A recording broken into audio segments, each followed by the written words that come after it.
I am here in Karachi where Jamaat Islami supporters are taking to streets against the government petroleum levy and raising fuel prices. The party has announced sit-in 100 of location access across Pakistan, demanding that the problem levy be withdrawn and petrol prices be reduced.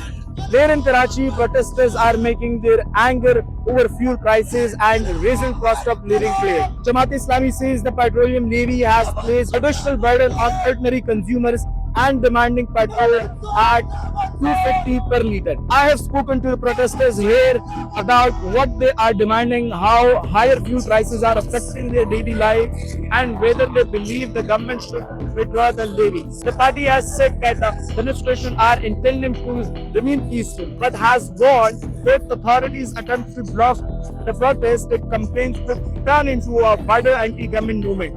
So now the focus here in Karachi is on the protester demand over fuel prices, the petroleum levy, and the rising cost of living.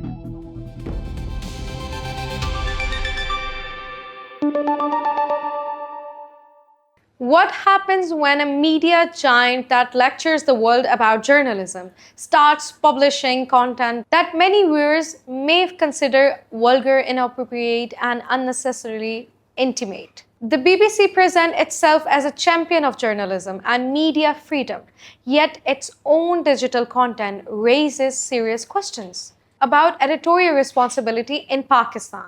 A number of BBC stories published under the banner of investigative journalism focus heavily on intimate relations, sexual behavior, and explicit personal matters.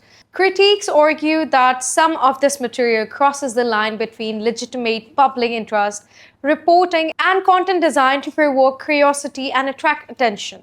This is not simply about freedom of expression. It is about journalistic responsibility, culture sensitivity, and editorial standards. If the BBC expects Pakistan and its media industry to meet strict standards of journalism, it should be also prepared to answer questions about the nature, presentation, and public interest value of its own content. The question is simple: does every story involving intimate behavior generally serve the public interest? Or are some topics being presented as journalism because proactive material generates clicks and engagement?